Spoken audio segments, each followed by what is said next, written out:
تب جا کے ہمارے اندر دین کامل کا کامل داخل ہوگا۔ لاڈلے پیغمبر نے کیا فرمایا؟ من احب سنتی فقد احبنی، جس نے میری سنت کو زندہ کیا، جس نے میری سنت سے محبت کی، وہ مجھ سے محبت کرتا ہے۔ مجمع سے پوچھو لاڈلے پیغمبر سے محبت ہے نہیں ہے؟ ہے، محبت ہے۔ ارے سب کہیں گے نہیں کہیں گے، ساری دنیا کہتی ہے محبت ہے۔ ارے جس سے محبت ہوتی ہے اس کے گلی کے کتوں کو بھی لوگ چاٹا کرتے ہیں، دیکھا نہیں آپ نے؟ اور ہم دعویٰ کرتے ہیں زبان سے، اور ہمارے اعمال کو دیکھو تو غیروں کے اعمال، کون کہہ سکتا ہے کہ لاڈلے پیغمبر کی محبت ہمارے دل میں ہے؟ سب سے بڑی علامت یہ ہے محبت کی۔ حضرت شاہ ولی اللہ محمد دہلوی علیہ الرحمٰن نے لکھا ہے، محبت کی بڑی علامت یہ ہے، ایک بندہ اپنی بستر پہ لیٹا ہوا بیوی کے پاس موجود ہے، سخت سردی کا موسم ہے، کڑاکی کی سردی ہے، لحاف میں ڈھکا ہوا ہے، ادھر اللہ کا بندہ اذان دے رہا ہے۔ اب اللہ کا بندہ اپنی قربانی کو قربان کر کے اذان پر لبیک کہہ کر مسجد میں حاضر ہوتا ہے تو سمجھا جائے گا اللہ کی محبت ہے، لاڈلے پیغمبر کی محبت ہے۔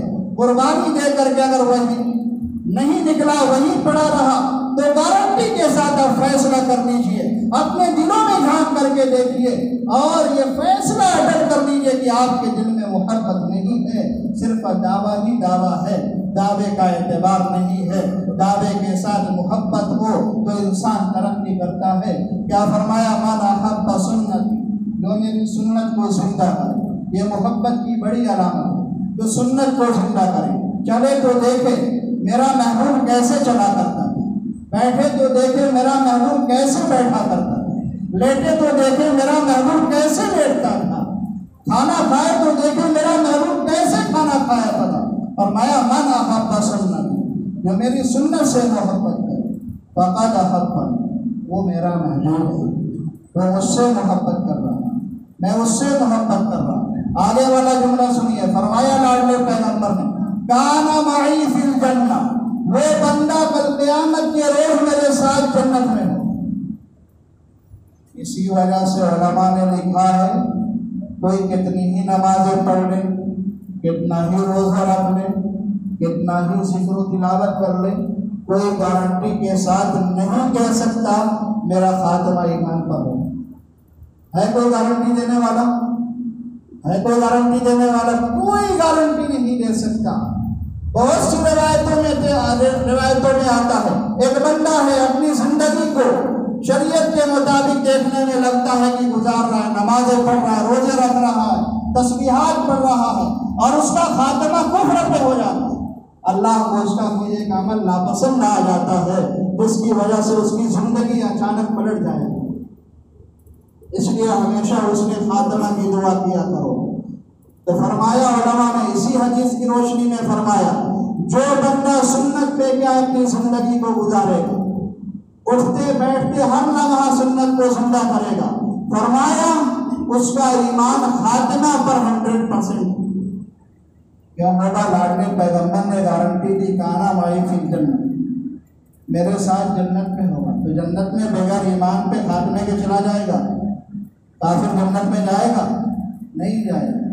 تو بزرگوں نے لکھا، حدیث سے معلوم ہوتا ہے جو سنت پہ زندہ کرے گا، جو سنت پہ عمل کرے گا، سنتوں کو زندہ کرے گا، اس کا خاتمہ ایمان پر ہوگا۔ تو ہر کے بات لمبی ہوتی چلی جا رہی ہے، میں تو یہ عرض کر رہا تھا، آخری عشرہ آنے والا ہے، اس کو ہمیں آباد کرنا ہے۔ رمضان کے ایام جتنے ختم ہونے کے قریب ہوتے ہیں اتنے برکتی ہوتے ہیں۔ اللہ کے لاڈلے پیغمبر کی مستقل سنت ہے، تو مسلمانوں اپنے دلوں کے اندر رغبتیں پیدا کرو، جذبہ پیدا کرو کہ مسجدوں کو آباد کرنے کے لیے تشکیلیں نہ کرنا پڑے، ہمارے اندر ایمان ایسا ہو، ہماری غیرت ایسی ہو کہ ہم خود بھی مسجدوں کو آباد کرنے کے لیے جائیں، اپنی اولادوں کو بھی لے کر کے جائیں، اپنے رشتہ داروں کو بھی لے کر کے جائیں، اپنے عزیز و اقارب کو بھی لے کر کے جائیں۔ یہ مسجدوں سے دوری کا نتیجہ ہے کہ آج اللہ نے مکمل طریقے سے ہمیں مسجدوں سے دور کر دیا، مکمل طریقے سے آج کیا امت مسجدوں سے دور ہو گئی۔ اس لیے بہت ڈرنے کی ضرورت ہے، بہت ڈرنے کی ضرورت ہے، کہیں ایسا نہ ہو کہ ہمارا خاتمہ بھی ہو جائے، ہم مر بھی جائیں اور مسجد میں قدم رکھنا بھی نصیب نہ ہو۔ تو مسلمانوں آخری اشرا آنے والا ہے، ابھی تو خیر انسان لاک ڈاؤن ہے، لاک ڈاؤن کے قوانین جیسے بھی ہیں آپ اس کو مد نظر رکھتے ہوئے اپنی زندگی کو گزاریے، لیکن آئندہ ہم تو دعا کرتے اللہ آپ کو بار بار رمضان نصیب فرمائے، بار بار رمضان کی برکتیں عطا فرمائے، اللہ آپ کی عمروں میں اتنی برکتیں دیں کہ آپ عبادت کرتے ہوئے رب العالمین کی رضا حاصل کر لو۔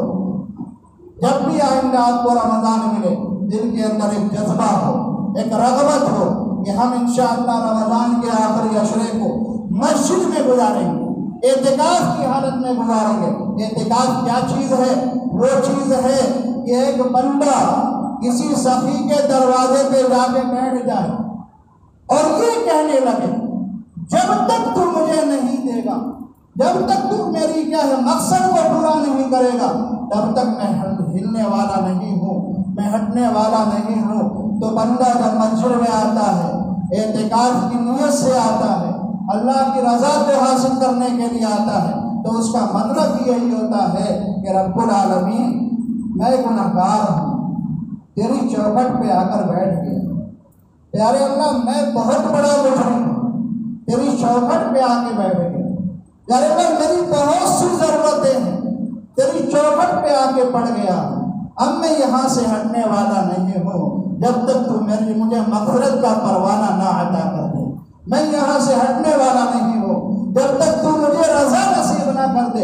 علماء نے لکھا ہے بندہ اس نیت کے ساتھ مسجد میں اعتکاف کرتا ہے، وہ اعتکاف سے نکلتا ہے، اللہ اعلان کرتے ہیں کہ بندے میں تیرے لیے مغفرت بھی عطا کرتا ہوں، اپنی رضا بھی نصیب کرتا ہوں۔ مسلمانوں ایک ساتھ آپ کیا ہے رمضان کے آخری عشرے میں اعتکاف کر کے دیکھو، خدا کی قسم آپ مسجد میں جب اعتکاف کرو گے اپنی آنکھوں سے اللہ کی رحمتوں کو اترتے ہوئے دیکھو، کر کے دیکھو، آپ کو اعمال میں اتنا جی لگے گا، اتنا جی لگے گا آپ تصور نہیں کر سکتے، اور دل یہ چاہے گا کاش میں پورے رمضان کا اعتکاف کیا۔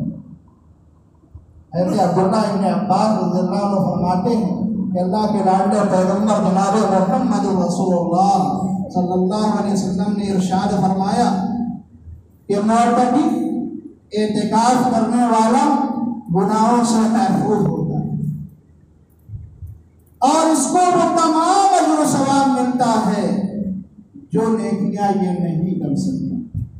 ظاہر سی بات ہے بہت سے اعمال ایسے بھی ہیں جو مسجد سے باہر کے ہیں، کوئی مریض ہو گیا، بیمار پڑ گیا، بیمار کی عیادت سنت ہے نہیں ہے، بڑی فضیلت ہے، لیکن معتکف عیادت نہیں کر سکتا، فرمایا عیادت نہ کرے، عیادت کرنے کے بغیر اس کو عیادت کرنے کا ثواب ملے۔ کوئی مر گیا جنازے میں نہیں جا سکتا، جنازے میں جانے کی بڑی فضیلت، باہر کے لوگ جنازے میں جا رہے ہیں، یہ مسجد میں اعتکاف میں بیٹھا ہوا ہے، لاڈلے پیغمبر فرما رہے ہیں جنازے میں نہیں جائے گا، بغیر جنازے میں گئے ہوئے جنازے میں جانے کا ثواب ہے۔ جو نیکیاں نہیں کر سکتا بغیر کیے ہوئے ان نیکیوں کا ثواب ملے گا۔ اما عائشہ رضی اللہ عنہا فرماتی ہیں کہ اللہ کے لاڈلے پیغمبر جناب محمد رسول اللہ صلی اللہ علیہ وسلم اپنی زندگی ہمیشہ اعتکاف کرتے تھے، یہاں تک کہ اللہ رب العزت نے اپنے محبوب کو وفات دی، اور پھر آپ کی وفات کے بعد آپ کی تمام ازواج مطہرات اعتکاف کیا کرتی تھی، یہ بخاری اور مسلم کی روایت۔ تو مسلمانوں یہ آپ علیہ السلام کی مستقل سنت ہے اور اس کی بڑی فضیلت ہے۔ مختصر فضیلت ایک حدیث میں سن لیجیے، حضرت عبداللہ ابن عباس رضی اللہ عنہ فرماتے ہیں کہ جو بندہ ایک دن کا اعتکاف کرتا ہے اللہ اس کے درمیان، یہ بندہ ہے اس کے درمیان اور جہنم کے درمیان 3 خندقیں حائل فرما دیتے۔ 3 خندق کتنے اعتکاف کے بدلے میں؟ ایک دن۔ کتنے؟ ایک دن کے اعتکاف۔ کتنی خندقیں حائل؟ 3۔ ایک خندق کتنی ہوتی ہے؟ فرمایا زمین و آسمان کا جتنا فاصلہ ہے۔ سبحان اللہ۔ تو کیا ایسا بندہ جہنم میں جائے گا؟ جس کو جہنم سے آڑ لگائی جا رہی ہے ایک دن کے اعتکاف کے بدلے، تو کیا وہ جہنم میں جائے گا؟ قربان جائے گا مسلمانوں، یہ فضیلتیں ہیں۔